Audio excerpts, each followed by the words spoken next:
Good evening, folks. It's Freddie Vasquez. I'm here with Anthony DiMaggio, the Unfit LT.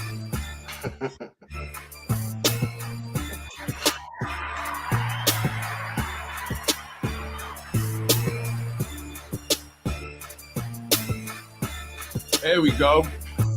Pardon me. For the technical difficulties, I think I have to start turning my computer off after I get done. Besides, I have a lot of podcasts saved on there, and that's a lot of memory, man. But anyway, Anthony, good evening. Thank you for joining me. How's it going, man? Okay. All right. Okay. Yeah. You're somewhere different today. Or did you change things around? I changed things around a little bit. Yeah. I spent half the day yesterday putting together that piece of furniture you see behind me. Oh, yeah. I hate doing things like that. Anyway. Yeah, so tell me, what's going on? Let's talk. Nothing much. You all set up over there? Yeah, I finally did. And then got my wife annoyed. I had to reboot the modem and stuff. So that turns off the TVs. Oh, boy. Yeah. So where did we leave off with? Last week we spoke about the report. Well, the week before we spoke about the report. We went over that. Yeah. The PsyD. It's not actually a psychiatrist, which folks, I don't know if I mentioned that, but there's a difference between a PsyD and a psychiatrist. And the difference is the PsyD, which is the person that did the report or wrote up the report for Anthony DiMaggio, is not a medical doctor like a psychiatrist has a medical license. So that's the difference. Yeah, I just call him Dr. Taxlings because let's not forget he works for an Albany-run clinic, and he's $74,000 in hock to the state of New York. I mean, that right there should tell you that there's something shady going on. I mean, how do you have someone like that doing evaluations for a government agency? Yeah, well, maybe that's why he's doing these phony reports. Yeah, sure. I mean, I think that clinic's gig is up. You know, that gig is up. Someone said to me, I was talking to him. Winston's there. Oh. They missed Winston Churchill. Winston is where this desk was last podcast and for all the previous podcasts. It was in that corner facing that wall. And so I moved Winston over. I took the desk over to the other side of the room, and I like it better this way anyways. Got a nice picture of the New York City skyline with the Twin Towers. Yeah. Oh, you got a TV in there. Well, I've had a TV. I've had the TV on for just about every podcast. That's just the glare. That was the glare. I thought they have stuff like that, mirrors with the little TVs in it. TVs over there. Yeah, I thought you had one of those. That's pretty cool. Yeah. So, anyways. Yeah. We were saying, so, I had a couple of things that I wanted to talk about tonight. Obviously, I want to keep going with my story because now is really where it gets interesting as far as the culpability of the mayor and his brothers and their attorneys that work for the city to cover up their dirt. I sent you a voicemail. I mean, I sent you a clip of that voicemail that Louis left me. And I think that going forward, we should really play it before we start talking about the rest of this story. We should play it each time just to remind people that this is all nothing but a game. That's all it is. Big game. Right. And it's the one that says, obviously it says you want to play this game. And that's the email that I just sent you. I sent you two, but take a listen to that one first. Everybody's heard the voicemail, but it's just as a reminder, we'll play this 4 seconds of it. Well, go ahead, Wada, because I got to log on to everything over again. So I've already explained the role that the clinic and the doctor and the report all play in lawsuit prevention. We showed that equation. We showed the report. That's Mueller's last really active role in the scam. He has to call up this clinic and say, I'm sending a guy your way. His name's Anthony DiMaggio, Article 72. That's it. Okay, we got you. No problem. And once he gets that report back, his role is more or less done. Now it's in the hands of the mayor and the attorneys. And he has to go through the painful process. I'm sure it wasn't pleasant of calling up the mayor and saying, Daddy, I effed up again, But and by the way, the report that that we showed 2 weeks ago, I showed it to, I let some individuals see it within the, that field, right? In the social psychiatry, psychology, and all that field. Several people, because I wanted to get more than obviously one opinion, and not one person said that anything good about it. No. They just said, "What is this? Like, this is crazy." They listed, and I should have wrote them down actually, but a bunch of things actually that they saw wrong with that. One of them that just comes off the top of the head was just the lack of communication that he had with the person that you have been seeing for your OCD or whatever that they were saying that you had, and they should have communicated, right? And then he was also making some kind of diagnosis and clinical diagnosis when he's technically not a medical doctor, so he cannot be making any diagnosis, or assuming that you have certain medical conditions based on what he saw in 25 minutes. So there was a lot more stuff wrong with that, completely wrong with that, and even unethical. So he's probably not even any kind of a doctor. He's probably one of their caddies. No, he's not. These guys play golf. He has a Psi D, so technically he's not. He has a Psi D. He's not a psychiatrist. There's a difference, right? What I'm saying is, if he even has that, he's probably he could even be just some guy that they know, and like, hey, they give him a cloak, and here, put your name on this report. I mean, who? Well, I don't know. That's the level of That's the level of scamming that you're dealing with when you deal with the Spanos. I mean, the thing is that he's also talking about medication, right? And he's not qualified to do that because he's not a medical doctor. So only a psychiatrist, which is a medical professional, can speak on the medication and even prescribe medication. So that's another no-no that was on that report. But yeah, I mean, that's just something that that they scramble to get on their own desk, because they're going to invoke Article 72 anyway. It's how they protect themselves. They need the clinic to just rush and give them a few pages. But the point is that it's invalid. It's not a valid report, and therefore it shouldn't even be allowed to be used to do anything that they did with it. No, right? I know what you're saying. Saying, but it's an insurance policy, like you said on that last podcast. They're banking that I'm going to sign. You know what I'm saying? They're not thinking this is ever. He's not. Who takes it this far? Who says, you know what, fire me, I'll see you on the internet? Nobody does that. Everyone gets scared, they sign, they play the games. The report that was written up never even makes it into a courtroom. So, they put all their eggs in one basket with this one. And I'm taking it to a degree that no one's ever taken it before, because once you get between a man and his children, that's it. Right. That's it. You got an enemy for life now. I don't care what it costs me. I really don't care at all. Absolutely. And that's what the people don't understand, I think, with me. And I say that. I mean, the way they came after my family and my kids and what they did, I mean, that's not okay. Yeah. I mean, what kind of cop would I be if I, signed and let them keep this quiet and let this moron go do this to somebody else, because he thinks he can really just keep getting away with it. It's not going to happen. But anyway, so once they get this ridiculous report that they're claiming is the reason they're invoking Article 72, now it's up to the mayor and his brothers and their attorneys up in Corp Counsel and any other private attorneys that they're going to bring in on the taxpayer dime to cover up their dirt.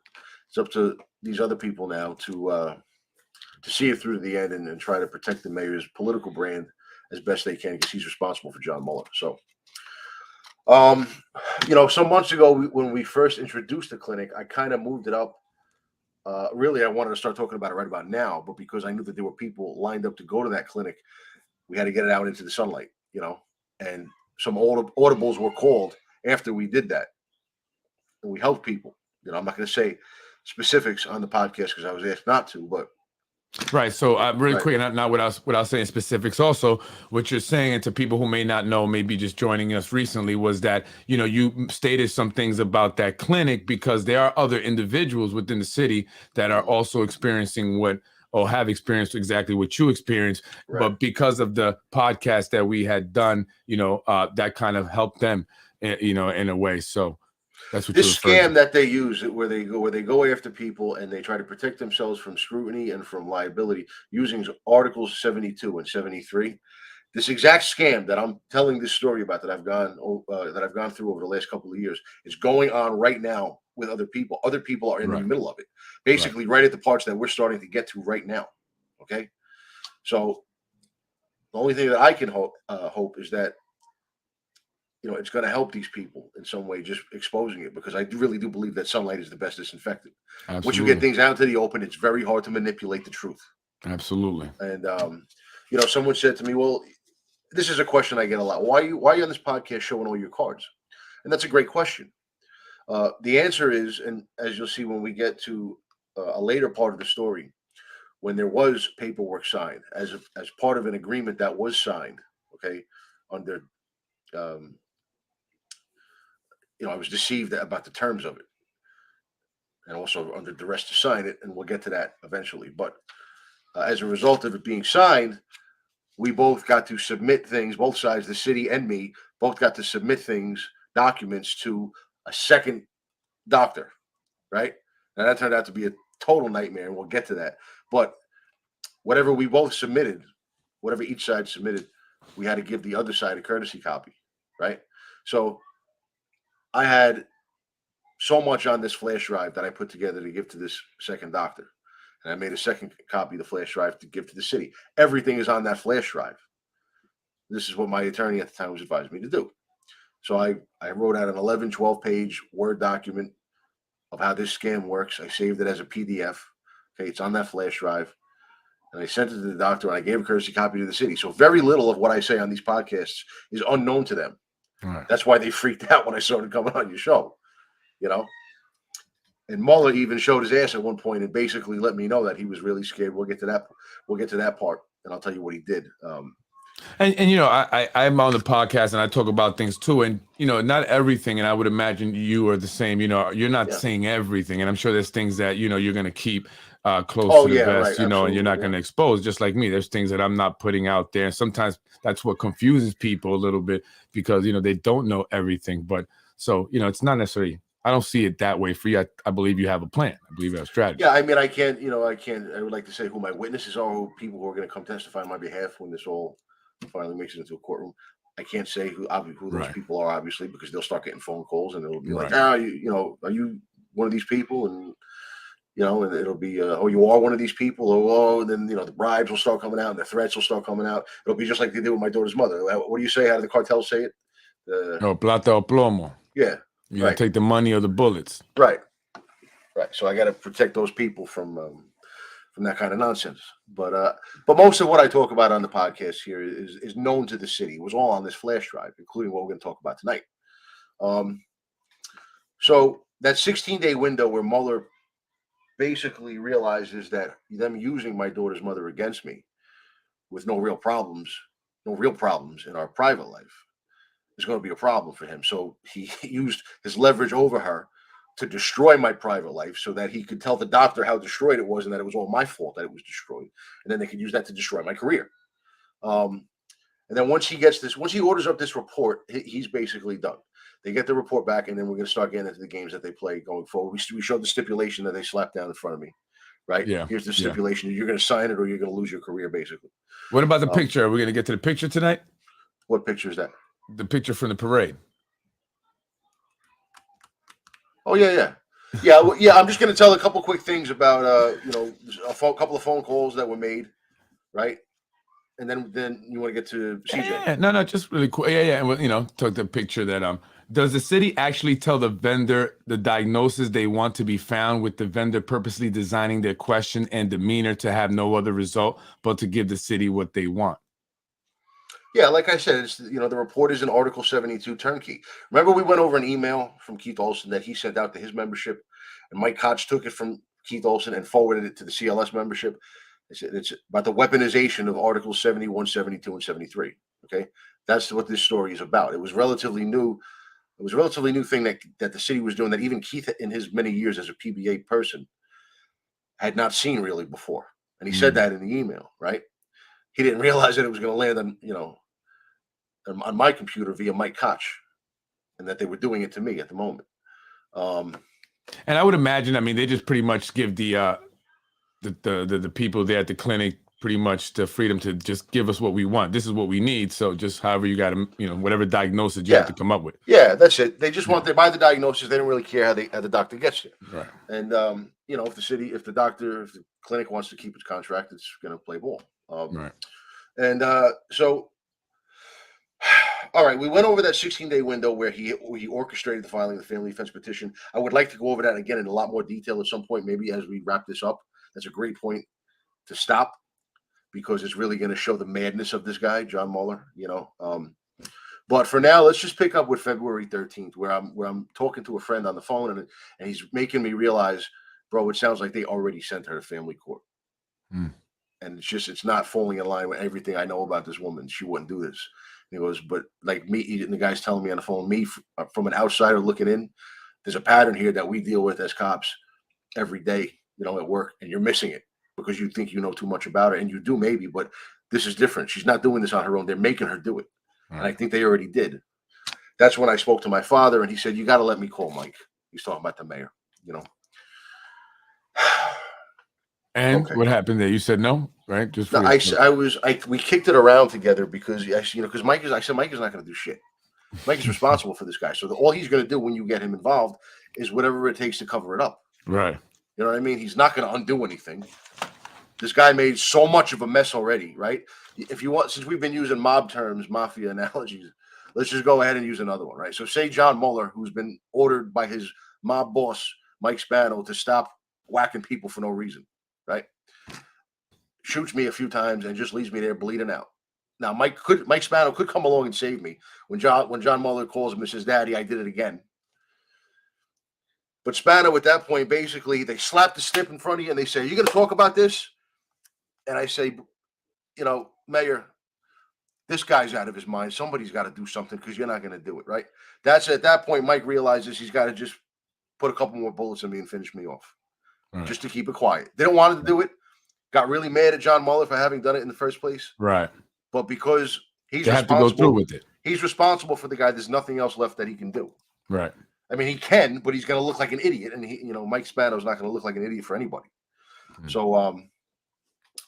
So that's a good analogy, I think. But my father convinces me. He says, the next thing is you're going to be sitting in a jail cell. Because my father knows John Mueller. He knows how insane he is. Mueller worked under him. Mueller has this reputation. This is no secret. It's wide out in the open how deranged the guy really is. Right. So I said, you're right. Because now they have this order of protection that they have her with. They sent her to get it, to file this family defense petition to get this order of protection. They're going to tell her to use it at some point. Yeah, they're going to tell her to use it and have me arrested. I said, you're right. You're right. So I guess we have no choice. We have to get the boss involved. Even though we know all he's going to do is try to cover it up, you have to get him involved so that he takes the reins, so that he's aware of what's going on and that he takes the reins from John Mueller, right? So before IED even gets to my parents' house that day to serve me with the order of protection that we're now pretty sure is coming, my father calls Vinny. Because I guess you don't want to call the mayor direct. He's a busy guy. And he calls Vinny and he says, you got to get me, I got to talk to your brother. Why? What's going on? Vinny tells him. So my father tells him a little bit. Vinny hates John Mueller. So I'm sure he was happy to get Mike on the phone. He says, all right, I'll have him call you. A couple hours go by. And Mike Spano eventually calls my father. And my father's sitting at the kitchen table here at the house. And I'm telling him to put it on speaker. He wouldn't do it. But the volume of the phone is loud enough where I can hear some of what the mayor is saying to him. Right. Oh, so he spoke with the mayor. He got the phone. Okay. Yeah. And my father starts telling him a little bit about the story, about this dispute with Louis Venturino and this crazy voicemail. And now Mueller is just in full-blown red-eyed demon squirrel mode. I mean, he's being himself, right? And at that point, I hear Spano say, whoa, whoa, whoa, whoa, right? And I heard that something to that effect. Whoa, whoa, whoa, whoa. It was just a noise, like in other words, hold on. And then he says something else I can't really make out, right? Because my father wouldn't put it on speaker. And my father says, all right. And then they hang up. I said, well, what was that about? What did he say? He goes, well, I started to tell him the story, and he basically said, whoa, whoa, whoa, whoa. I shouldn't hear this because I may have to make a decision on this down the road. And what does he mean by that? Well, what he means by that is he wants to maintain plausible deniability, so he comes up with a bullshit excuse, right? And what he said to my father was, I'll have Lenny call you.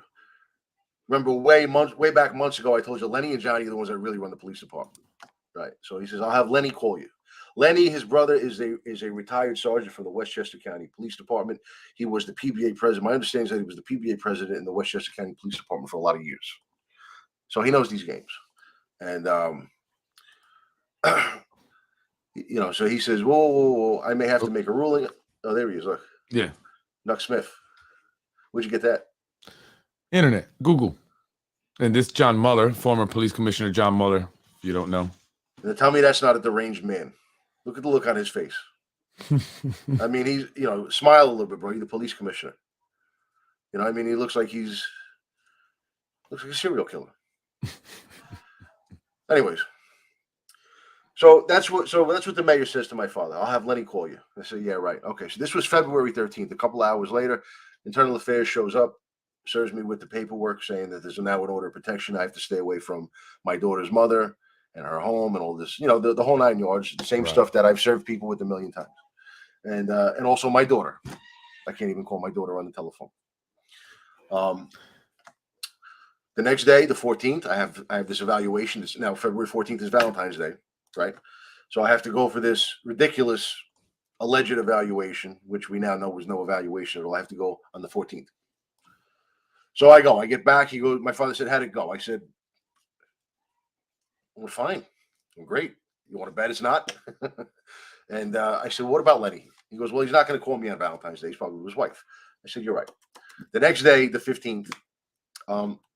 So now I got to have somebody around me at all times, right? I need witnesses around me at all times. I'm a grown man. I'm 37 years old at the time, but I feel like I can't be away from anybody. I got to be with either my mother or my father or the neighbor or a cousin or something all the time. And why is that? Why do you feel? Because now there's this order of protection in place that they can, they have their thumb on her. She wants cold case.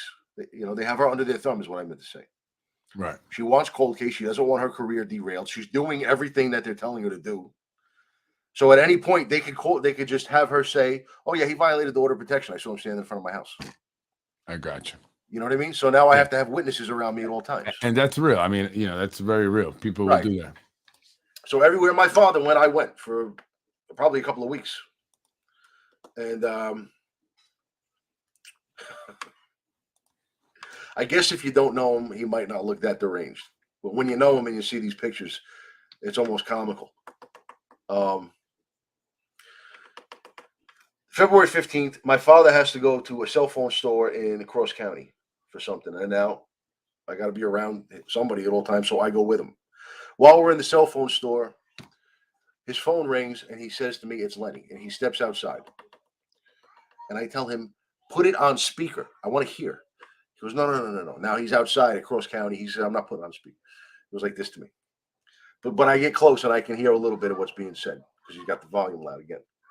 And he's telling him a little bit about the story. He's telling him, he doesn't want to take his whole day up, but he's telling him enough of the details. My daughter's mother, down at the detective division, there was a dispute. Louis Venturino, maniac, leaves the voicemail. Now Mueller. And he says at some point to Lenny, she's only down there about a year. She's brand new down there. And I hear Lenny go, because he says it loud, "Oh, like that's the key, right? They're leveraging her into doing this." Lenny's no idiot. So they talk a little bit more, and Lenny says to him, "I'll get back to you. Let me find out what's going on. Let me ask around. I'll get back to you." We don't get a word back. We don't hear anything from any of them until the city gets back the report, which is probably 2.5, 3 weeks later. So they want to wait to see what the report says first. Well, that's their leverage. They want to get it in their hands first because there's really nothing they can do. Well, like I said, he can go find out what happened. What he's going to find out is that Mueller created an enormous mess. DiMaggio can prove all of it. So there's only one thing left to do at this point. We got to try to leverage him into signing one of these agreements, or we got to fire him, so he doesn't have the income to pay attorneys. Right. That's it. Those are our only two options. Where are you getting these from? Are you killing me? Google. It's my sources. Okay. All right. That's what I'm telling Zay. Fair enough. And so let's skip ahead to the day where they get back the report. Okay, I get a call from my union rep in the first precinct, who was at the time was Sergeant Dawn Gomez. Okay, she was a pretty good friend of mine, absolute sweetheart of a person. I don't know what she's doing now. I haven't heard from her. So sweet of a person that even my daughter's mother liked her, and she doesn't like anybody. And she calls me, and the CLS, like I said, is not real. It's not a real union. So she calls me, and she's just as confused as I am, as anybody else would be. And she says, "I need you to call out sick immediately." I said, "Oh, why am I going to do that?" She says, "Where are you? At your father's house?" I said, "Yeah." She goes, "I'm coming by right now. I'm working. I'm coming by. I'm going to stop by. Just do it. Just listen to me." I said, "All right." I definitely trust Dawn. She's a friend of mine. She's not gonna do anything to try to hurt me. So I did it. I call the radio room lieutenant, because that's where I was temporarily assigned to the radio room. So I called the radio room lieutenant, who at the time was Rob Varley, another friend of mine. I said, "Rob, I need you to do me a favor. I got to call in sick. The union is telling me to do it. I don't know why. I have no idea. There's nothing wrong with me, but this is what I'm being told to do by the people who were trying to protect me." I said, "Fine. Do me a favor. Write up a sick form. I'm out sick with a stomach ache or something. Scan it and email it to me." Okay. So that's what he did. The manager's out with a stomach ache. I don't know if I told him I was fine. I may have. I don't remember, but I was fine and I knew it. So, but I'm taking orders right at this time. So he emails me the form that he just wrote up, and now I have a copy of it. All right. She gets to my house and she says, "They got the report back." I said, "Paranoid schizophrenia." She got it wrong. It was paranoid personality disorder.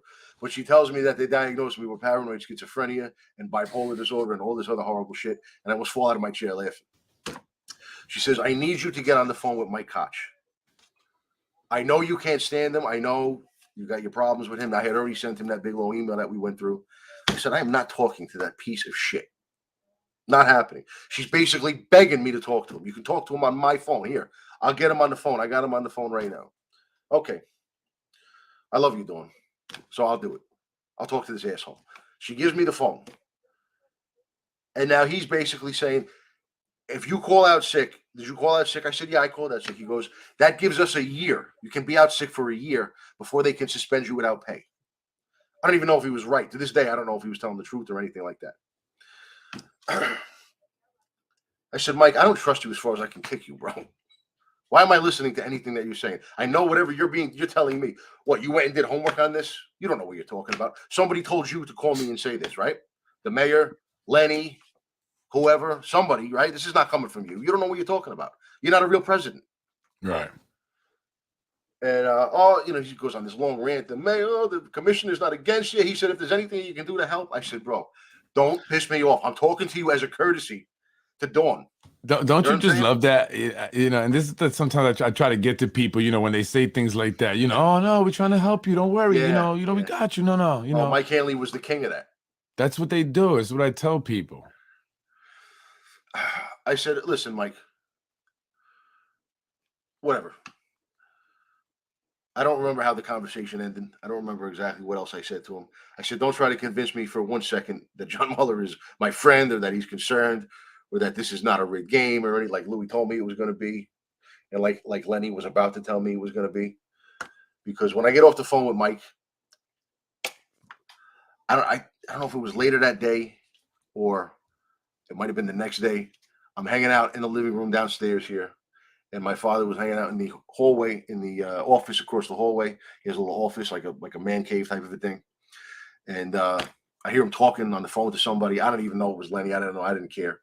He comes walking down the stairs. I'm watching something on the TV in the living room, and he hands me the phone and he says, "Is your audio on?"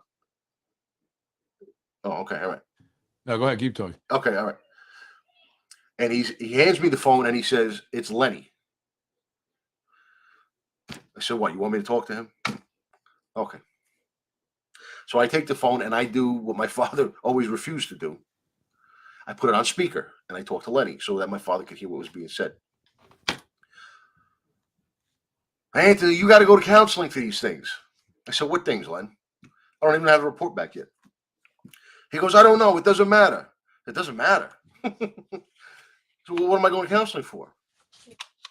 He goes, look, you can't fight this with your own attorney. All right? Isn't there anybody from the union that you trust? They want me to use the union because they control the union, right? They want me to use my own attorney who they don't control. And I said, well, look, I said, well, I know you guys control the union and you basically pick who the president's going to be. We already explained that scam. I'm not going to go into it again. I said, well, you guys really, you overshot with Mike Koch. Because Mike Koch is unabashedly selfish. He sees nothing wrong with it. You're talking about a guy who was at one point dating another cop and was supposed to go to a wedding with her and then canceled at the last minute to go skiing with his buddies and maybe go to the wedding by himself. I mean, he's just a son of a bitch. You know what I mean? He's an asshole. And he's unabashedly selfish. I mean, the day after they made him the CLS president, I played golf with him. And he's like, yeah, I got the phone call. I was surprised, but I got nothing else going for myself. So I might as well see what I can get out of this. Actually said that to me. Really? Yeah. I mean, it's just, he's the kind of guy who doesn't see anything wrong with being a sellout. Nothing. If you're going to sell people out, you should probably hide it. You know what I mean? But that's not Mike Koch. That's not who he is. So I told Lenny that. I said, you guys picked the wrong guy with him. Because, like he just doesn't see anything wrong with what he's doing, what the last 3 or 4 CLS presidents have done since Tommy Drexel left. And said, I don't trust him. I said, well, who do you trust from the union? I said, well, I trust Dawn, but let's face it, Dawn's not in the loop. She's the first precinct rep. It's a very quiet precinct. There's nothing going on there. She's not savvy with the union, with the ins and outs of the union and things like that. I said, I'm going with my attorney, bro. He goes, Anthony, they see a lawsuit coming and they're looking to suspend you without pay. Now, at the time, I didn't know what that meant. I didn't understand this scam at the moment. Right. I didn't understand that once they suspended me without pay, my lawyer was going to start dancing to a different tune. Right? Because what they're effectively doing is they're putting him in a situation where he's now working on a contingency. Right. You're not getting paid.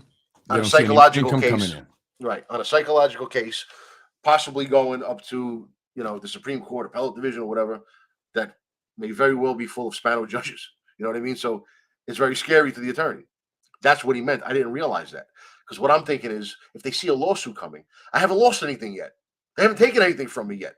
So why would they suspend me without pay if they see a lawsuit coming? You see what I mean? Right. What am I going to sue them for? What kind of damages? If I haven't lost anything, I haven't lost an hour of comp time, a day of vacation. All they did was call me down to internal affairs. And you just wanted to bring your attorney. Right. So I don't know. This was all foreign to me at the time. Now I've studied it so well over the past few years that I'm explaining it to other people that they're trying to do it to. And the thanks I'm getting is enormous. You know what I mean? So he says to me that they see a lawsuit coming and they're looking to suspend you without pay. This is a rigged game, Anthony. He tells me that flat out. Do you want to save your career or not? I said, where's my career going? What are you talking about, Len? Like, you know what I mean? This is Lenny Spano, right? In case. Yeah, his brother, right. The mayor's brother. Right. One of the people that he handles dirt through so he can maintain plausible deniability, which from what I understand, he's about to pull the same trick with Chris Sapienza, the police commissioner. Supposed to be meeting with CJ's parents at some point next week, because he doesn't want to talk to them. So he comes up with an excuse as to why he can't. I was going to say that. That's why he's avoiding meeting with the family, the mayor. Right. So because if he meets with them, then there's only 2 things he can do when he talks to them. He can lie to them, which would be bad, or he can tell them the truth, which would be worse. Right. Right. Right. So he'll make his police commissioner go do it. You hear that, Chris? So anyway, I mean, that's just to give you a little bit of the lead up when we start getting into when they actually suspend me without pay, and then we end up at one of these little kangaroo hearings up in the mayor's conference room up in City Hall. After this period, I tell Lenny, I said, look, I'll let my attorney talk to Chris Harold, who's the union president. Now, Chris Harold is a real nice guy. He may even be a pretty good attorney. No one in the CLS will ever find out because he'll never do anything on behalf of any of them because he's owned by the CLS president, who is owned by the mayor. So in effect, Chris Harold is owned by the mayor. The CLSA attorney is owned by the mayor. Now, in the interim, Dusan sends this stipulation, the one that we went over a couple of weeks ago, and he's badgering my attorney for an answer. Is he going to sign it? Is he going to sign it? Is he going to sign it? Now, I told my attorney before he even sent it to me, I wasn't signing anything. Yeah, when I read that on the podcast 2 weeks ago, I don't blame you. Yeah, it's insane. Definitely. I hadn't even seen it yet at that point. Yeah. And he goes, well, you know, as your attorney, I'm advising you to at least take a look at it. I said, all right, so I'll take a look at it. I said, look, I'm not signing anything. But what we did notice was that, you know, my attorney, being a pretty good attorney, he said to them, before we give them an answer as to whether or not we're going to sign it, let me tell them that we want copies of everything that they used against you. Anything and everything that they used against you. Anything under the sun, no matter what form it takes, document, whatever. Part of that included the doctor's file. Right? The doctor obviously has some sort of file on me up at the clinic. So Paul Sweeney, the city's attorney, emailed that over. It was a 200-page bait stamp file. And as we went through it, remember there was that text that I included at the end of the report that the doctor allegedly pulled all these quotes from, but none of them matched. Right. We went through it, right? Yeah, right. That text, that very long text, which was probably the primary source material for that report, was not in his file. There was a bunch of other silly ones, her and I arguing, and because it was wrong. They would show that it was inaccurate. Right. Now it wasn't in there. Right. So I catch this and I say, this text is not in there. This text is basically what he used to write his whole report. Granted, he misquoted everything very strategically to make it all sound a lot worse. But I want to know, did Mueller, who's responsible for the misquotes in the report? Was it Mueller? Did Mueller send him a fudged version of this text? Or is it the doctor? Is he the one who got a correct version of the text? Is he the one who misquoted it on purpose? Maybe they just sent them, say, hey, he said this in the text. They didn't even send him the text, right? And he just put that in there. That could very well be that. That I'll probably never know. Right. But that wasn't in there. So now my attorney is badgering the city to get that text. And Doosan is telling him, and I have the emails. Oh, we gave you everything we have, right? Okay. Sounds like a FOIA request. But it shouldn't have. It's not in this case. I'm entitled to see it because they're using it. I'm just saying, right? That's what it sounded, yeah. So one day I go down to talk to Dawn in the sergeant's office at the 1st Precinct, and I'm sitting on the couch in there, nice black leather couch, and I said, her and I are talking, and who walks in like he's my best friend? Mike Koch. Just happened to be coming down to the 1st Precinct because they got a pretty decent gym down there. And he's coming in, he wants to use the gym. He must have saw my car, right? And he walks in like as if I didn't just mother F him up and down 3 times in the last week. In emails, on the phone. Right? He's a sellout. Right. But he comes in and he's trying to talk to me like he's my best friend. And he wants to know, are you going to sign it? That stip they sent you? I said, well, listen, I'm going to do what my attorney tells me to do. That's it. I shouldn't have even said that. I should have said the same things I said to him in the email and just get out of my face. That's what I should have said. But he says to me, are you going to sign it? I said, Mike, I'm going to do what my attorney tells me to do. You know what I mean? And then we have this conversation about this other lieutenant, Fazio, who was actually mentioned in the deposition with Sussman. He was a lieutenant. He had legitimate mental issues, apparently. And he scored #1 on the captain's list, and they just kept skipping him. They weren't going to make him a captain, no way. And he never got promoted to captain. I said, you think they're going to do that to me because they're going to use this ridiculous report, whatever it is, in this situation, you know, because Louis was pissed off because I didn't answer the phone for him. It's not happening, bro. He goes, well, let me know if you're going to sign this thing. Basically, is what he's trying to get out of me is, are you going to sign it, yes or no? I said, there is a text that's missing that they misquoted heavily from in this report, and it's not in the doctor's file. I want to see who got that wrong. I want to see where that went wrong with that text message. That's quoted from 3 or 4 times in that report. All wrong. Okay. So he doesn't care. It just seems like they just want, you know, when he comes to you like that, hey, you're going to sign the report. They all just collude, you know, talking and, you know, and saying, hey, we got to get him to sign it, you know. But of course. But I figure that he's going to go back and tell them exactly what I said the second he leaves my presence, which I'm sure he did. So I tell him, I said, look, my lawyer, this is what my lawyer said to do, son. We want that text message that I sent her 2 or 3 days after Internal Affairs, the one that we showed 2 weeks ago. I want to see what that doctor saw before he wrote this report. Okay.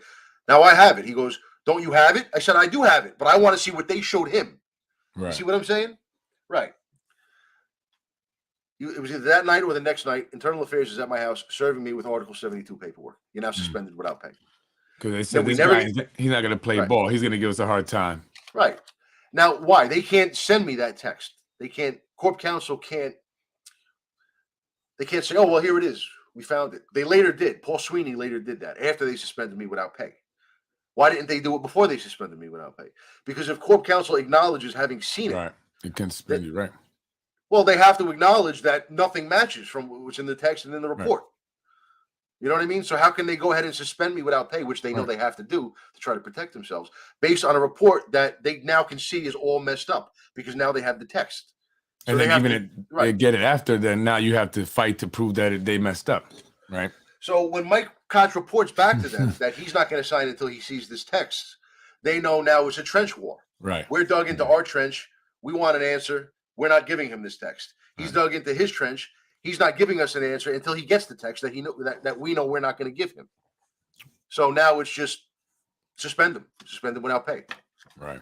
Right. That's where we'll leave off with my story for now. We'll pick up with it next time. But these are the games that they play. And it's all designed to disrupt that equation. They don't care about this report. They don't care. You know what I mean? They don't care anything. If I was crazier than Norman Bates, bro, but I didn't piss off a maid guy, they would just park me at a desk and forget about me. No doctor visit, no nothing. Yeah, just absolutely. like they did basically to Fazio, this guy that I'm talking about, and many others. Well, here's a question. Why hasn't the son of Ruros, the Yonkers voice guy, gone to the clinic? Well, I mean, that should be pretty obvious, and just for the record, Ruros has at least 3 sons that I know of. I actually know the other 2. Don't know them well. I know the older one, his oldest son, was actually my age. I went to high school with. Okay. And it took me actually years to even realize that they were related, because Rue Ross, I didn't think his last name was Ben Ross. Then when I learned that, I said, oh, that must be my old buddy's father. And it is. Now his younger son is friends with my cousins. I actually saw him recently. Both good dudes. Now the only one I don't know is the one that's a cop, right?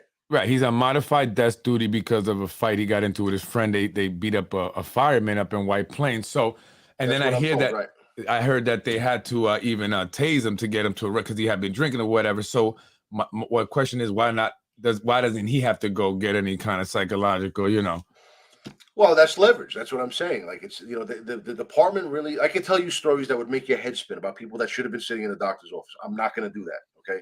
Yeah. If they got away with something that didn't hurt anybody, I'm not going to come on the podcast and throw them under the bus. It's not my style. I'm not going to do that. Oh, you talking to me? Talking to me? Yeah. What do you mean? No, you talking to me? What are you talking about? No, I'm saying, like, the city will tell anybody who will listen that this had to be done. Anthony DiMaggio's got all these problems. What I'm saying is, I could tell you stories about people. Oh, I got you. You know what I'm saying? I thought you were saying me bringing up Ruro's son, and I'm just wondering because that's a situation that you would think. Look, that's fair. Ruros is a political person, okay? Right. And if he's out there reporting on political issues while the situation is going on with somebody in his family, he's compromised. Right. And there's no way around it. So I stay away from all that other stuff with him. I don't like. To me, that's. I don't want to go. You go there. You obviously do. That's you. I don't want to go there. I don't know. I'm just wondering because I'm just comparing the situations because it's fair to speak about because it's going to affect his reporting 1,000%. Okay. Well, and not even so much about him reporting, but just the fact that he's being given a different treatment than you were.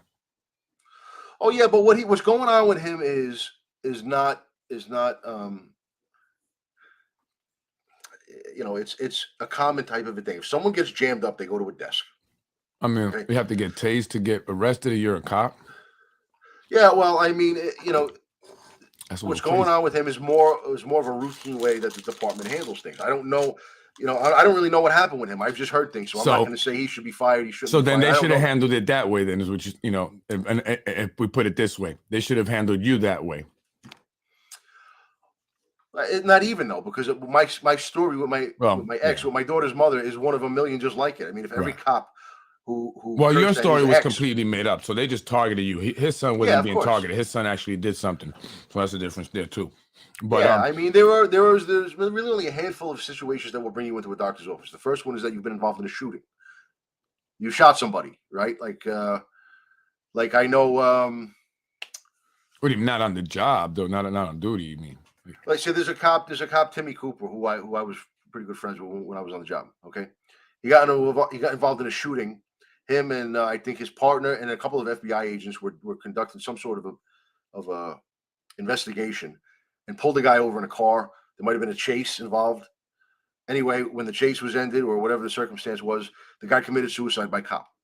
Mm. He had a gun. They drew down on him. They told him to, the whole felony stop thing. Right. He opened the door. He got out with the gun. And they blew him away. Mm. Right. And so in a situation like that, it's just standard operating procedure. You got to go see the shrink. Yeah. Well, I mean, but that's also on the job. That's you have to do what you have to do. Those cops. You know what I mean? So that's not right. Of course. No. I mean, they didn't do anything wrong. But it's what I'm saying is this is how you land on a shrink's couch or a chair or whatever up at that clinic. You either get involved in a shooting or. And that's strange to me, though, that you would go to the psychiatrist or you go to the clinic after you were involved in a shooting while on duty. And I mean, I would think that just, that doesn't make you crazy. That makes you doing your job. No, they just want to clear you of PTSD and things like that. Oh, I got you. Yeah, that makes sense. See what I'm saying? Yeah, that makes sense. That makes sense. That's one type of situation. Another is if I don't know, you go around making threats to people, like serious threats, or if you're starting fights with people or something like that. All stuff. There's a lot of overlap between sitting in a doctor's office and just discipline. Like for a guy who was never even disciplined to go to sit in a doctor's office and have a crazy wild report written about him, over nonsense is especially unheard of. You had also good things said about you prior to that, right? So that's another, on top of that, nothing bad and a lot of great things that were said about you from Mueller himself, So. Oh yeah, absolutely. He loved me until he did it. When I was a rising star. Told my father the same thing. He loved you until he did it. Yeah, right. I love you, Anthony. I do. I love you. I love you. That's him thinking about forget you. I will never forget you. God. I thought you might like that picture. Bro, you didn't prepare me for this. I didn't know you had these lined up. I just popped it up. It just came on Google, and that was one of them. That's great. I think you'll like that. Guys, so deranged. It's amazing. So we'll pick up with my story where we just left off. They suspend me without pay following those series of phone calls and warnings and games with the sick leave. I did call back in from sick leave. We'll talk about that next time. Glenn Caserta was playing games with my sick leave. He's the commanding officer of medical control unit. I was very smart to have that lieutenant scan and email me the copy of the sick paperwork that I asked him to fill out. Because what they did was, and you even saw it in the STIP last podcast, it says it right in it, and we'll look at it again maybe next time. It says right in there, furthermore, employee has notified the city that he's on sick leave. So even my attorney said, no, we don't want you on sick leave. That makes it look like there's something wrong with you. Right. They just got a report back saying that you're all types of out of your mind. Right. Now you're calling in sick. And what, they want you to stay out sick? That helps their case. Right. That makes it look like you called in sick because you know that you're insane. Right. And I said, no, I'm not. And let them. If they're going to suspend me without pay, let them do it. I don't care. We'll just fight. Makes sense. And so that's where we'll pick up. CJ. Yeah. Yeah. Yeah. All right. So I do speak to CJ's mother. I actually spoke to his father. By the way, I spoke to her for the first time. You had given her my number, and right. And very sweet lady, and I just want to let people know that she's very devastated. And I my mother lost her child. My sister, died at 27 years old. So I know that voice. I know the pain in that voice of a mother having lost their child. So I was really touched by that, and it broke my heart. But she called to thank me, and just say that she appreciated what I was doing, and she also said she appreciated what you also had done, also, Anthony. Yeah, I spoke to her yesterday. I actually spoke to CJ's father kind of briefly today. Um, Real nice guy, but you can tell he's got a heavy heart. You can tell. You can hear Yeah, his voice yeah, is yeah, yeah. devastated. Yeah, Um, absolutely. and I just let him know, we'll be on the podcast tonight. We'll be talking about it a little bit, and they have an upcoming meeting with the police commissioner, and which to me is just another version of the chief and Pat McCormick calling down Tony Solieri.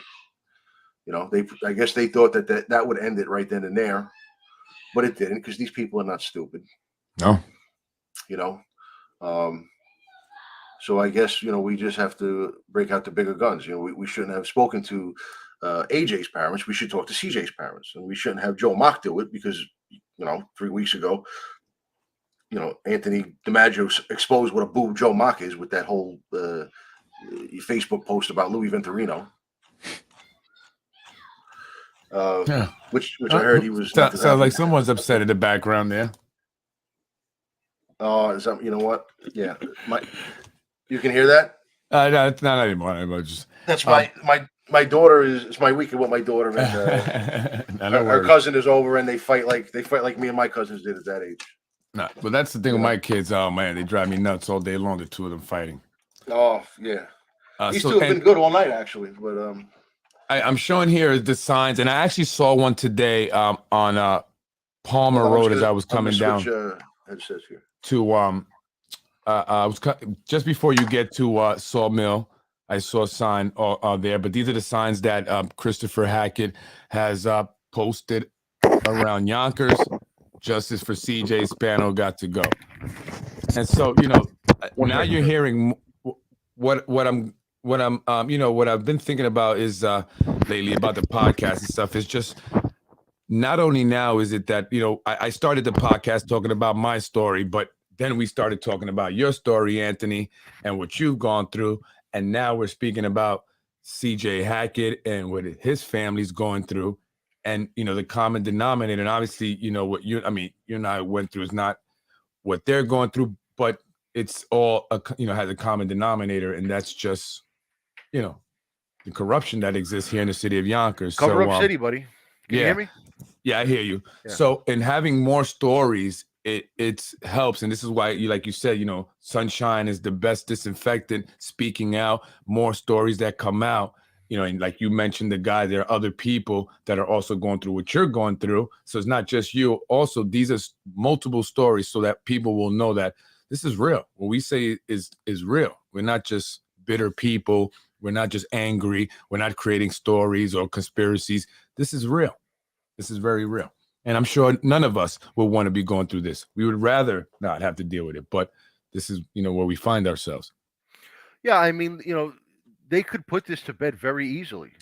They could, if they can. I mean, if there was no cover up, then all they have to do is come out publicly and explain what was going on during that 38 to 40-hour window from the time that this accident happened to the time that they actually that patrol sergeant signed that MV 104 a day and a half later. I mean, it signed it at 2:12 on August 4th when the accident occurred after midnight on the 3rd. So that's a roughly 38 to if I do my math, 38 to 40-hour window where about 38 hours at 2:14, I think it was exactly. But right. What time do you know what time that report was written, actually was typed up before it was reviewed? I don't think it's on there. If it is, I missed it. I don't think so. But if it was signed, you see, for it to be written and left uncertified, when you write it up, you type it up, and you click a button with the mouse and you send it over to the supervisor. Supervisor logs in and reviews everything and either signs it or sends it back to you with corrections suggested, or just leaves it in the box as is. How long usually after a report is submitted before a supervisor or reviewing officer reviews it?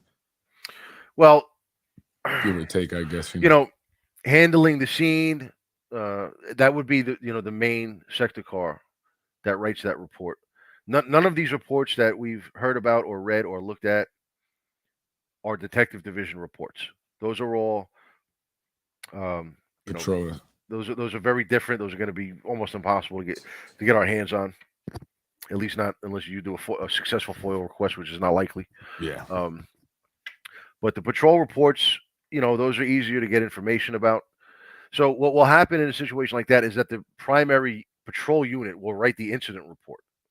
Okay, just called the UCR, Uniform Crime Report, but not everything you write on it is a crime. This was, but so you'll write the report. You'll mostly put just the basics in it because the investigatory work that gets done is all written later by the detectives in the detective division reports. The report that we read on the podcast and that you read, I think, a couple of days ago, the narrative looks basically okay. It looks basically correct, like a normal report would for a job like that. The only thing that's a massive problem is that they were unsuccessful in finding any additional footage beyond what that person that they found had either in a cell phone. Doesn't even say where that footage came from. Just says the name of the person who had it. Was it a cell phone? Was it a camcorder? Was it a Ring doorbell? What was it? You know what I mean? But And whatever. also, what about the name of the registration of the registered owner that was not on that report? Well, that confuses me, and that's what I was going to say is after you're done writing the incident report, and like I said, in a high-profile job like that, in a serious crime like that, where someone died and it's clearly a homicide, not a murder, but it's a homicide. Okay, one person causes the death of another; it's a homicide. Now, in a big case like that, no sergeant would ever sign that report unless the primary patrol car, the people writing the report, at least knew the location of several surveillance cameras. Okay, even if they didn't have the opportunity to review the footage, no patrol supervisor would ever sign the report with that language in there. Canvass for further footage, but we're unsuccessful at this time. Not going to happen. Okay. Why is that? What do you mean? Why? Because it's just standard operating procedure to, even if you actually go out and can't find surveillance cameras close by at a glance, okay, you're going to have to go and at least show in the report, in the way that you write the report, you're going to have to show that you made a good effort. And the only way to really do that is to go out and go find two cameras somewhere, even if they're miles away. You know what I mean? It's like you want to at least, you want to go be as thorough as you possibly can. You want to find cameras. You want to find cameras to write in the report that you just unsuccessful at this time with a 16-year-old kid, lifeless, not quite dead yet, but he's dying, and he's going to die the next day. And there's a drunk driver on the loose out there somewhere. For you to just put in the report unsuccessful looking for cameras, that's unacceptable. Okay, and it's a major indication that probably done on purpose. Yeah, it had to be done on purpose because the cameras are right there. I mean, you didn't have to look hard. Now, the cop that wrote that report is, a rookie or second, third year, whatever. That's gonna look like is it's gonna be the investigations bureau telling the patrol sergeant how they want it to look. The patrol sergeant is gonna make sure that the patrol cops write it a certain way. Okay. Right. And so that's the first thing. Then after you write the incident report and submit it for certification, you're gonna write the MV-104, which is that state report. That report goes up to the state. A YPD incident report, like the one that said, unsuccessful looking for cameras, that doesn't go up to the state, not to my knowledge. That's just a department report or department document. The MV-104 is a state report. The only reason you're writing all of that information out on that second report, which is essentially redundant to the incident report, that report, that's for the state. Okay. Now, my guess is they didn't want to send up an MV-104 that was written about a homicide with no information on it, so they kept it on ice. They said we got to at least put a plate. You know what I mean? So now here's the thing. If you really... I'm sorry, really quick. Can they get the copy of the one that was sent to the state, the family? Well, you showed it. But I mean, maybe there was one that they sent with more information. Maybe it was... No, once it's certified electronically like it was. Oh, I got you. Those reports used to come in a booklet. You used to knock them out with a pen and put them in a file box by the desk at front of the precinct. The sergeant would come later and sign it or bounce it back to you or whatever. Now, even those reports are done electronically. So you'll fill out all the boxes and the information and everything electronically. You hit send, it goes over to the sergeant. Right. And he signs it just like he would a regular incident report. Right. Or bounces it back or whatever. That's all done electronically. And once the sergeant's signature is on it, like it is in that report, it's done. You can't go back into it and change things. Now it probably gets sent up to the state electronically somehow. So it's going to be the same report that you showed on the podcast. You see what I mean? got you. I thought maybe they said, why don't any of those police reports identify the establishment where the driver was drinking? After the city employee got into an accident after leaving Duel a few years ago, the bar was named immediately and there were no fatalities involved. And it was also named when that guy got shot. Yeah. So what's fishy to me about the 104 is, clearly they held off on signing it until they had the suspect vehicle. Now, you can't wait forever to sign off on a 104. So why would you put it on ice unless you kind of already knew what the suspect vehicle was and when you were going to catch it? Like, we're going to pick them up. In other words, we're going to pick them up in a day and a half. Just leave that report on ice. We don't want to send that report up to the state with no information on it. That looks bad. That looks fishy, right? Especially if we're going to catch him in a day and a half. Why did and then we sent up the report with no information on it. That report goes to the state. It may be scrutinized. But then again, if you catch him a day and a half later, if you find that, because what it looks to me, what happened is McCormick found this suspect vehicle via partial description, I think is what he said, right? Or what they're saying, the Soliers are telling me he said, partial description. One of the doors was a different color or whatever. So McCormick finds it in just enough time for this guy to basically sober up and beat a blood test. And then what it seems happened is because that car was found in the 4th precinct, but this is a 2nd precinct. This is a report sitting in limbo in a 2nd precinct sergeant's inbox. That's diagonally the other side of the city. Okay, the 4th precinct is the northwest side of the city. Right. All right. The 2nd precinct is the southeast side of the city. So McCormick or whoever must have called over to the 2nd precinct immediately with the plate info, right? Because Dolan wasn't taking a central booking until 6:30 later that night. So it seems to me like as soon as they discovered the suspect car, they called the plate info into the 2nd precinct, who put just the plate info into that MV 104 and then rushed to sign it. My question is, if you had the suspect vehicle, why not just wait, another hour or two to find out who was driving it? Right. Because apparently Dolan went down to the detective division with them and gave this lengthy confession and all this stuff. Had they just waited another couple of hours with the MV 104, since they already waited almost 2 days, had they just waited a couple more hours, they would have been able to put his personal information as the driver into the report and sent it up. I don't know why they didn't do that. Also, if they have the plate, why didn't they put the registered owners? Right. I was going to say that. The plate will give you that information. It's just, it doesn't make any sense.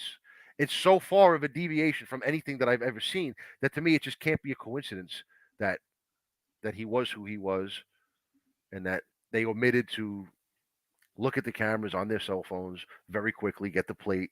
There were just so many mistakes that were made. Right. So many deviations from standard operating procedure that it can't just be a coincidence that they all happened on the same incident where the suspect is the son and the nephew of two very well liked Italian actors. And that's the Investigations Bureau going back and all that. I'll guarantee it. They're trying to take you out there. No, I think it's yours. They're trying to take you out for what you're saying. They're trying to take you. They're trying to cut Anthony off. He's giving too much important information. Yeah. Or is it me? No, it's not me. They don't want you saying what you're saying. Did everything I said come through? I heard most of it, but it was trying to break up. But no, that's right. There's so many mistakes and so many things that like you said, that it can't be a coincidence. It can't. It's intentional. It seems. Yeah. And a big red flag is that their attempts at putting out this fire keep taking the form of these little closed doors meetings with people close to the case. You see, folks, that's why you don't put smart meters. These things. Don't put smart meters in your homes. What happened? No, you're freezing up. You're lagging. What happened? It was lagging. You got stuck. All those people that are covering this up need to go to jail and lose their job. Absolutely, and that's what the family wants. They're seeking justice for CJ, right? Like you see in the signs here, and that means those that may have aided and abetted after the fact. That's what that means. Absolutely. And so they said that the van had a different colored door. Which door was it? Do you know? Can you hear me? No, that I don't Oh. know. That I don't know. Because I'm just wondering, because they, when the call came through the radio, as Tony Solari says that they caught the guy, right? I would imagine that that would be one of the part of the description of the vehicle is the different colored door. In the report, it didn't mention that. Oh. It didn't mention a different colored door in the narrative, which is another problem. But I mean, it's. But didn't McCormick say that he noticed the description because of that, or that was one of the reasons? That's what I'm told. He's saying. I don't know. That's what I'm told. He's saying.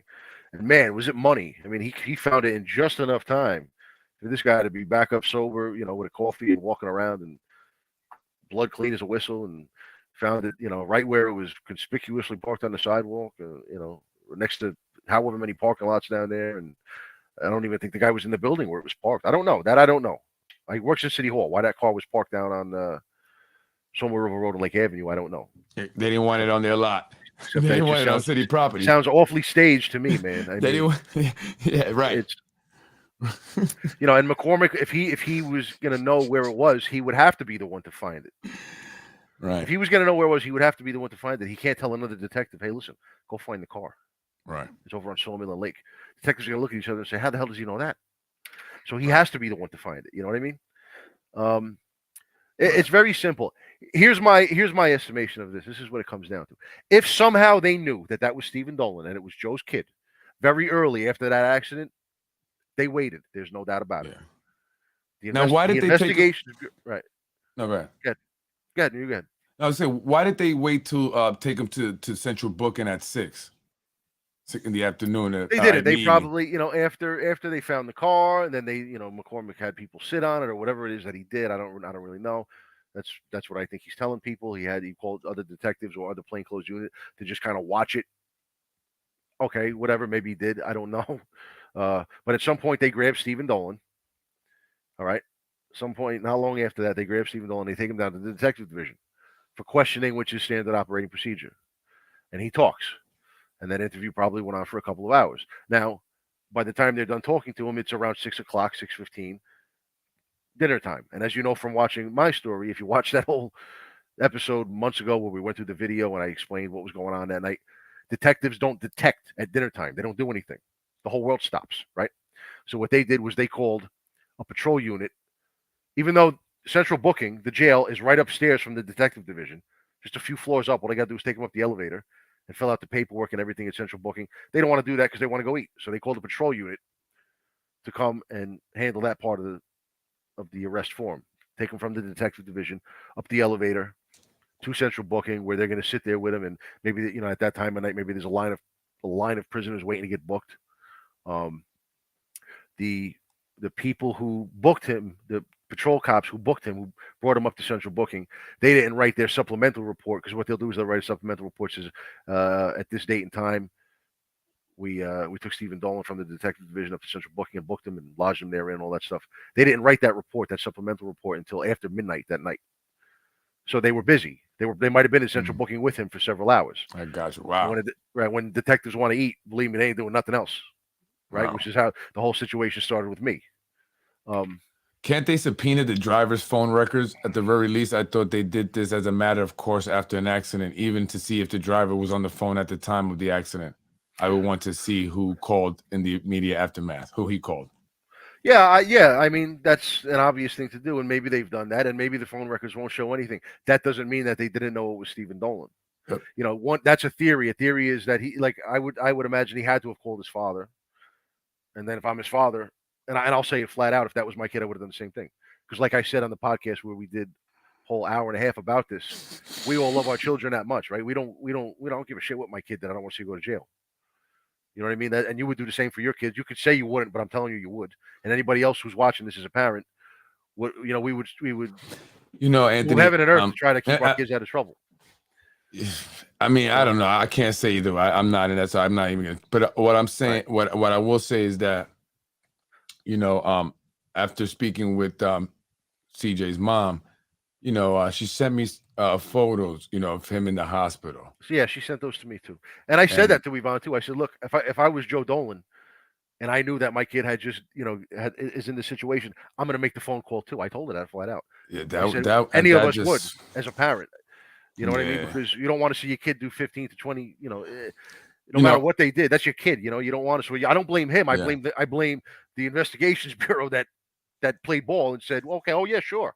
We'll True, let him true, sleep true. it I off. guess, yeah. Listen, hey, he could try, right? But it's up to the police not Right. to, to allow it to, and hopefully, our kids will never be in that situation, Right. So that's just God, but yeah, and that's just a horrible thing, where yeah, I just it breaks, my heart breaks for the family, and so now they're going to meet with the DA also, I believe, on Monday.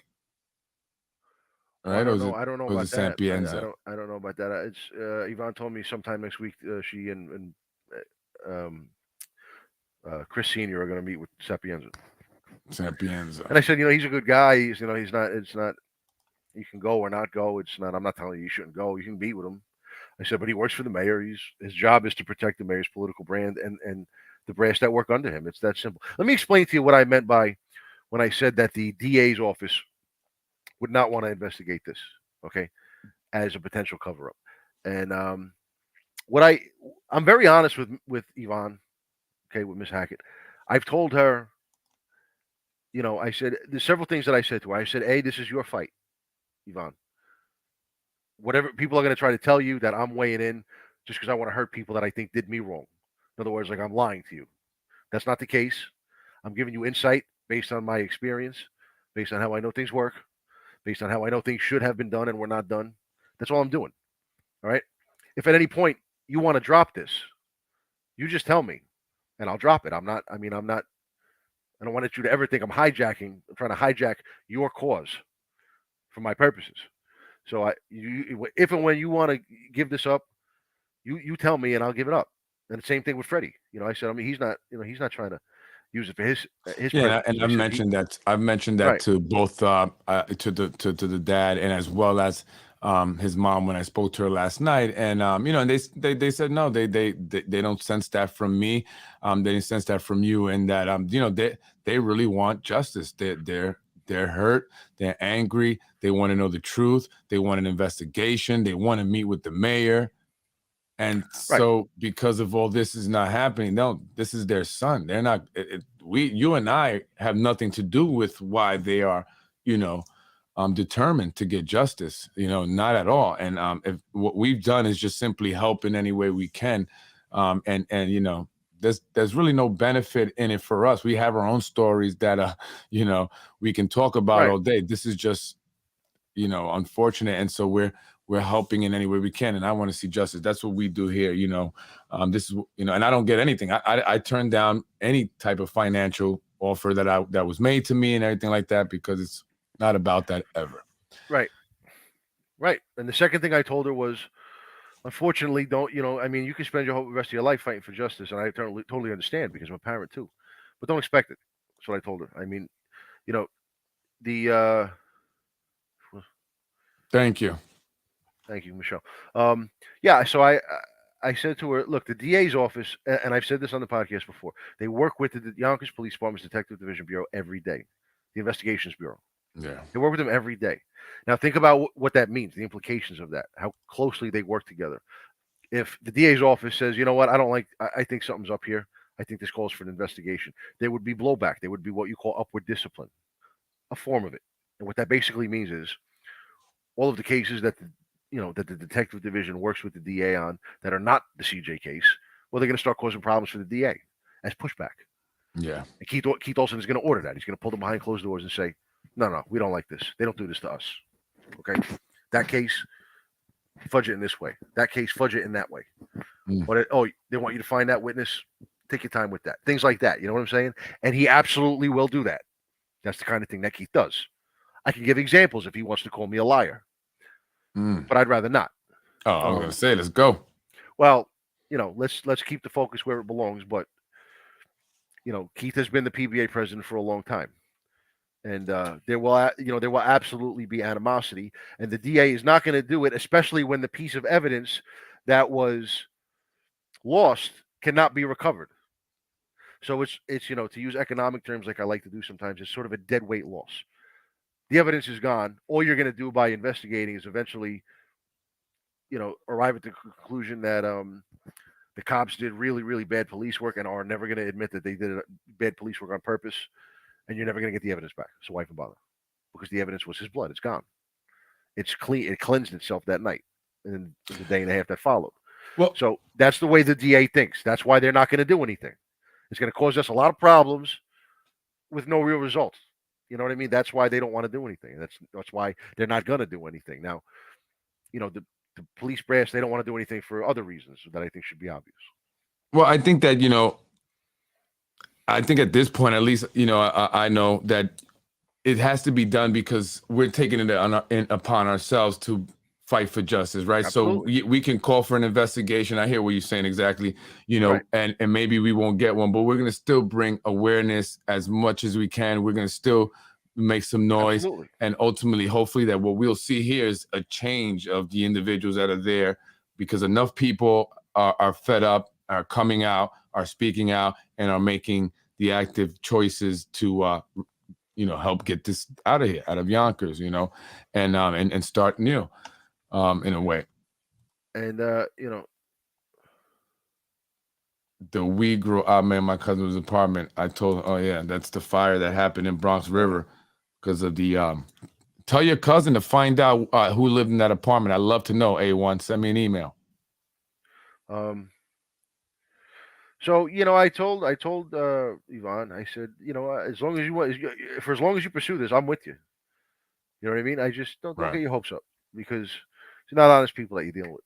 And the fact that here we go, here's another planned behind closed doors meeting that the brass, the highest ranking guy in the police department, wants with the parents of the kid, so that he can tell her things away from the public eye, away from scrutiny. They're not the only ones that want answers to this, to what the hell was going on during that 36, 38 hours. And if it was nothing nefarious, then just tell everybody. Right. Stop having these little closed door meetings. And it doesn't matter what you tell them about me. Oh yeah, I scream at my daughter's mother in text messages. Well, we were doing the other day, by the way, and it's never going to stop. So you can tell them whatever you want to about me. It doesn't matter. It doesn't change the questions being asked.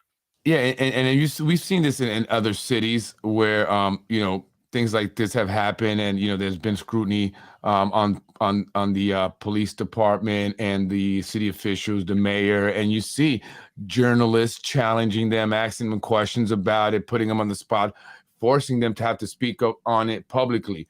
We don't see that here. No. You're not going to see the Yonkers Voice ask the mayor about it. You're not going to see the Yonkers Times, Dan Murphy, ask the mayor about it. You're not going to see Brian Harrod ask the mayor about it. He's too busy, obsessed with my family. You're not going to see who else? Anyone. You're not going to see News 12 ask about it. The Journal, LoHUD, none of them. They're not putting any pressure. They're not doing their job as journalists. And if I go and I ask, I'm going to be called the guy that's harassing the mayor, right? Or something like that. So, I have to tread lightly.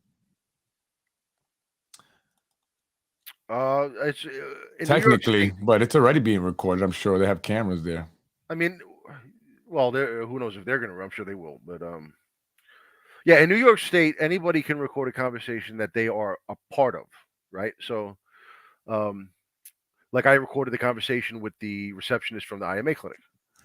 Totally legal, because I'm involved in the conversation. What I could not do is bug a phone to listen in on a conversation between Freddie and his wife. That I can't do. That's illegal. That's called wiretapping. Eavesdropping would be like you put a bug at the restaurant, when the FBI is investigating actual mob guys, they bug the table, right? Right. Mob guys, they all have a favorite table at a restaurant, or at least that's how it used to be. So the FBI would go in and bug the table that they knew they always sat at. They need a warrant for that. Right. Okay. Now, Well, as long as one person in the conversation Right. knows, right, then you can definitely record. And so, but again, I'm sure they'll be recording. They got cameras and all that, and they're not gonna probably want them recording with a phone or anything like that. When meetings in these dirty official when meeting with these dirty officials, conversations need to be recorded. They need to be held accountable. Absolutely. And I'm glad you mentioned that. I'm glad, because that's why I record. And to people out there, I don't record everybody. And CJ's mom actually said that. She goes, I don't care if you're recording. And she didn't care. She was thanking me and telling me things. And then she made that statement. And I said, no, I'm not recording, because I was not. And but maybe someone had told her that, right? And maybe that's why she said that, because when I have spoken to certain people who've called me up and said, you're not recording, they'll ask me that. I don't record everybody. I record those that I anticipate will be lying, that I may have some kind of issue with, and they're gonna probably lie about it because they're known liars. But CJ's mom, someone like that, or his dad, or anyone that's a true friend, right? Someone that's honest and that's not out to get me. No, I'm not going to record your conversations, So right. Just to put that out there. When I was in the thick and thin of this thing, a couple of years ago, I was recording conversations. I already told you. I even played clips for you. I got recordings with Mike Hanley, right? The receptionist from the IMA clinic. I had to record that. I mean, that's the recording. That recording is going to bury John Muller. Yeah. You know what I mean? And it's going to bury their entire narrative, which is already shit anyway, but it's going to bury it. So thank God I did that. But I don't record conversations with anybody else, with people who I don't know for a fact mean me harm. Right, exactly. I recorded, right. And even if you do, and I don't know it, I'm still not going to record. Like I was recording conversations with Mike Hanley because I knew he was selling me out. Right, exactly. 1000%. Right, no doubt about it. So I got to have these recordings. I got to have these conversations recorded. Yeah. So, and I learned that when dealing with an agency when they were lying, and I'm glad that I had recorded it. And I didn't even mean to record it. It was a Zoom meeting, and it automatically recorded, and we had it because we initiated the meeting, and that actually came back to really help us. Like it stung them because they were caught in such a lie. And that's when I realized, wow, government agencies really lie like this, and you have to protect yourself. Oh, please. The more immune to consequences a person is, the more likely they are to do these kinds of corrupt things. So, yeah, by the way, what those little press conferences that the mayor's been going around doing with the brass? Yes. Little, you know what that's about, don't you? No, tell me. We've been smacking the brass around for weeks in these podcasts. So that's from what I hear, they're not very happy about it. You know what I mean? Why would they be? So that's them going to the mayor. You got to support us. This former lieutenant, and he's on Freddie, and they're saying all these things, and he's proving them. He's showing, ridiculous social media posts that I made. Joe Mock, right? You have to support us. It's got to be a public show of support for your brass. You think? That's absolutely playing a factor into it. But you're not attacking all the brass, though. Not even attacking, but you're not speaking about all the brass, though. The only brass I'm really not. The only piece of brass I'm really not speaking negatively about is Paul Rice. He's the only guy I think up there has any fortitude, and he is There's 3 deputy chiefs. Okay, it's Joe Monaco, Breadstick Campanini, and Paul Rice, and then there's Sapienza. Now, Paul Rice is a guy who has fortitude. I mean, he can only do so much, of his own volition up there, because he's just as beholden to the mayor as the rest of them are. But he'll at least talk to you frankly. You know what I mean? He's a guy who told me, I had a conversation with him on the phone that I did not record. And I told him, he told me, he's like, you did very, very little wrong to even be in this position. Like, he'll come out of his face and say something like that to at least make you feel good. You know what I mean? The other 3 won't, because they're cowards. And I like Sapp personally. I really do. But that's what I think of him. He could end this with the stroke of a pen. He's the new commissioner. He could easily look at what the last one did and say, oh, my God, come back to work. Right. Easily. But he's not going to do it because the mayor won't allow it. So although I think he's generally a good person, and he's nowhere near what John Mueller was, I still, I'm lukewarm to the guy. I don't understand how they can do that. Like, how like, how can you actively know this and continue to just do it and be fine and go about your life, you know, and just know that you can do something about it and not do something about it. You know what I mean? Like, I Right, don't know. because when you live in a dictatorship like this city is, Mike Spano is for all practical purposes a monarch. Sure, there are these little system of checks and balances on paper. A city council that's supposed to serve as a check on his executive power. Yeah, good luck with that. Right. Unions that are supposed to, Right. keep him and his cabinet in line when the red-eyed demon squirrel is going nuts between John Muller's ears again. Yeah, good luck with that. Good luck with the union. I mean, there are no checks and balances. He is a monarch in the city. That's why I call him mayor for life. And he did that by appointing strategically, appointing people to positions strategically. He did People that that through right. would do He anything. did that. He did that by operating in a city that is for the most part void of any real political talent. And the Spano crime family came in with its Albany savvy politics, years Mhm. worth of it. Yeah, Okay, they're that's a very good point. right. They're very good at politics. And multiple people gave me this warning earlier on. Like these people have been doing this for 75 years, bro. They know what they're doing. Yeah, And I said, well, Mueller got between me and my kids, so I don't give a shit. They're gonna have to kill me. There's right. no signing anything. If they want to get rid of me and this all to go away, they can either give my job back or just kill me. That, Those are that's the what I'm only saying. two ways. I want what I lost because I lost money. I lost a lot. Right. So I feel the same way. And, the Hackett family feels the same way. They lost a lot, Oh yeah. I mean, a it's whole cover up lot. city. Look at that's like Enough that is enough. stipulation that we looked at a couple of weeks ago. That is a cover up. That's Yeah. it. They're trying to strong arm you under threat of losing your job if you don't sign away those rights that legislators gave you. That's a cover up. Yeah. Now, what's Mike Spano going to do? Investigate his brass for a possible cover up when he does it every day? Every day. And so it's just not like that's what I said. I told him, I said, I'll fight with you as long as you want to keep fighting. I really will. You know what I mean? But don't get your hopes up. And yeah. Good. I like to be positive, so I don't say that, but I get where you're coming from. I But I want to completely be honest understand. with them. No, I Yeah. know. I get where you're coming from. But I'm like, listen, it's growing. I've Yeah. seen Okay. what Yeah, we're it's good. doing growing. Absolutely. More and more people coming out, and it takes time. It may not be in the way we think it's going to be. You know what I'm saying? But we've been consistent, right? That's been key. The consistency.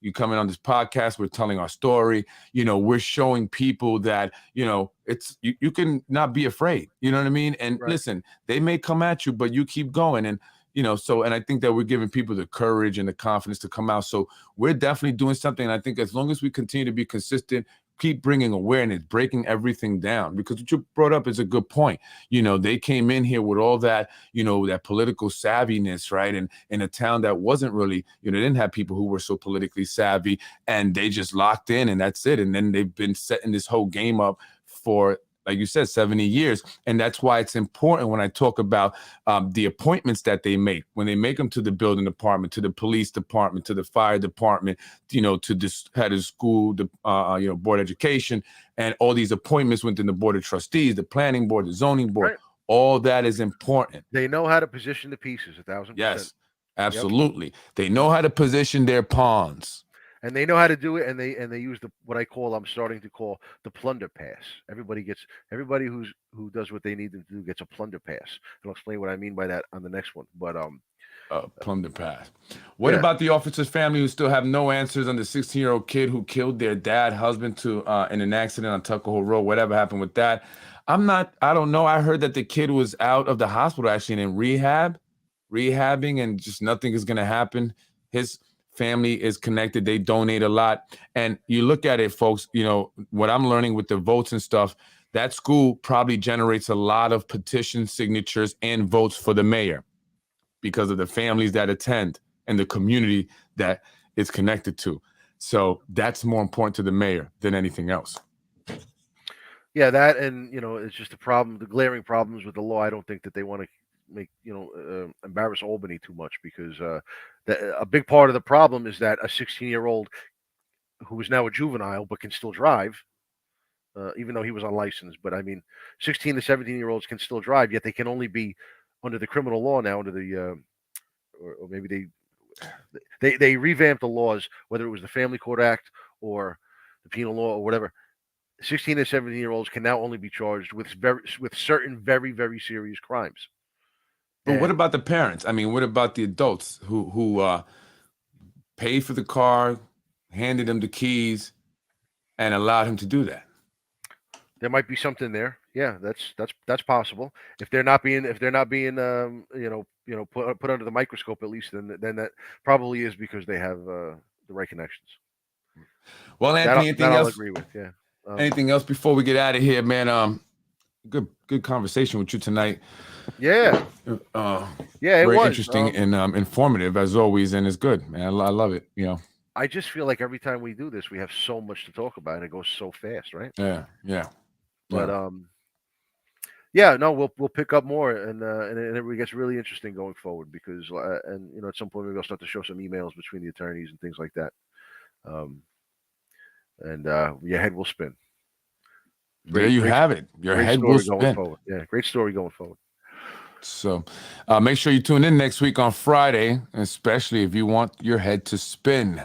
We're going to definitely pick up with your story, talk more about that, and provide any of the updates if we have any in regards to CJ Hackett case or anything else there. I know they'll be meeting with certain individuals, Sapienza, and possibly others on Monday, folks. But again, justice for CJ, justice for Anthony DiMaggio, and everyone else here in the city of Yonkers who has been done wrong by the individuals in charge. I'm Freddie Vasquez, Anthony DiMaggio. Thank you, folks. I appreciate it. Have a beautiful weekend. If it was the Spano kid, they would have found that person fast. Without a doubt. And John Rubo would have been grandstanding with his little rat smile that he has, right? He's in the little whiskers. Yeah, let me say that in closing to Sapienza. Just answer questions. Don't try to hit these people. I've been talking to them for a while now, so don't try to hit them with Anthony DiMaggio is this and Anthony DiMaggio is that and Freddie Vasquez is this and you're being misled and all that stuff. Just answer the damn questions. Why were the cameras not reviewed when they could have been reviewed on the cell phones?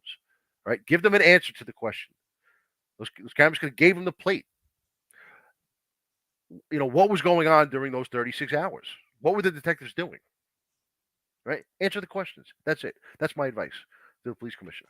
And the DA, he can say, listen, he's going to get the full 7 years. Yeah. And then when you're done answering the questions for CJ's parents, answer them for the rest of us because we want to know too. There you go. And did the guy really threaten the mayor? That guy? Because I didn't see anything about it. He threatened cops, that's for sure. And their supervisors, but I don't know about the mayor. He used that. Anyway, folks, I'm Freddie Vasquez. Have a good night. Freddie, yeah, he's just real quick. He's selling his likability. He's trying to get elected on likability. He's hiding. He's hiding from the CJ thing. He's hiding from the Frank Goldino thing. He's hiding from a lot of things. He's sitting behind his. Go ahead, keep going. He's sitting behind his desk taking pictures with his tie open, with his with his big meat paw over his grandma's staple that he pulled out of the trash when he was 15. With a big goofy smile on his face. Like he's trying to get elected again just because he's sweetheart Mike.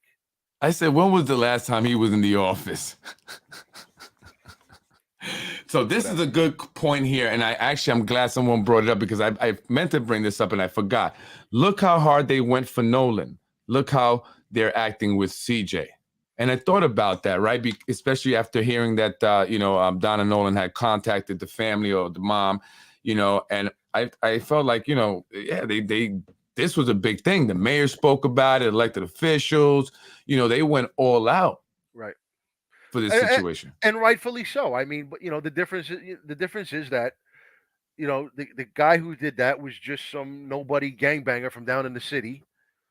And I mean, look, it's I don't want to sound like an idiot when I say this. It's a little bit different because that was intentional, and what Stephen Nolan did was still very wrong, but was not intentional. He's not the evil SOB. He has to be now because of what he did. But prior to that, he was not the evil SOB that the guy who killed Mike Nolan was. So I don't know. I don't know if it kind of makes sense. Did the other guy have a prior record? Also, was he like that? I don't know. That I don't. Well, forget that. Probably. I think. Well, I look at it as this when they make that comment is that when the mom was very upset and wanted answers, she got answers. Okay. Yeah. Right. Now CJ's fair mom point. wants answers, and she's not getting those answers, right? The mayor's not going above and beyond in the same manner. And I'm with so, you. you know, that's that. Yeah, and he even gave his brother a job. Yeah, him running was intentional. Yeah, I hear that. So that's the thing. So that's what I wanted to mention: the fact that she got so much attention from Ruros. Even Ruros did a whole thing with her, right? And has not reached out to CJ's mom. Right. No one has. Shame on you. I'm Right. Freddie Vasquez. That's Anthony DiMaggio, the unfit lieutenant who was super fit before he was unfit. That's right, right? They loved you until they did it. Folks, thank you. Have a beautiful weekend. Take care, Anthony. Thank you. Take care. All right, Fred. Folks, I'm out of here myself. Have a beautiful weekend. I'm Freddie Vasquez. This is Basement Politics. Make sure you tune in. The only place you're going to get the truth. This is where the truth lives and where corruption dies. Let's get it popping. Let's get it popping.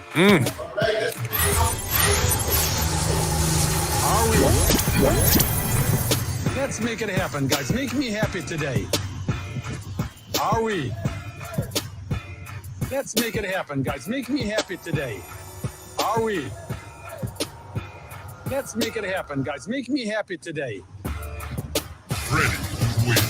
I was raised in housing. I don't think you were. You're watching Basement Politics with my dad, Freddie Vasquez. In another one, Mr. Rumo lied to me. And I don't vote for the person that lied to me. Thank you very much. I want to end this quick because I'm greedy and I want somebody butter chicken. I want to end this quick because I'm greedy and I want somebody butter chicken. In another one, Mr. Rumo lied to me. And I don't vote for the person that lied to me. Thank you very much. Freddie wins. Fatality. I know you have a lot of women that work in your office. And I was also told that you favor some over others. I'm hoping that this is not true, Sandy. But I am the bad guy. But I am the bad guy. I'm hoping that this is not true, Sandy. But I am the bad guy. Are we? Let's make it happen, guys. Make me happy today. That's a lot of stars. That's a lot of stars. Hopefully, we're going to get to 3,500 stars. When I get there, I will be happy.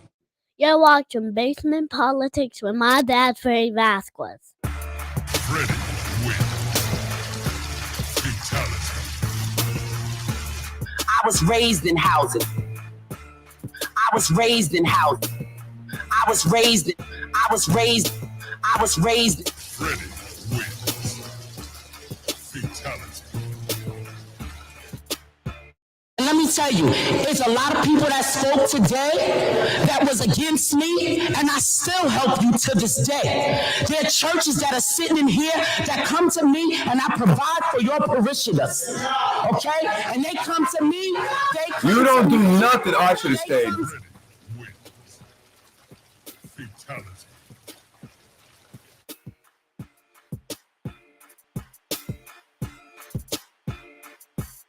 Let's get it popping. Let's get it popping. Let's get it popping. Freddie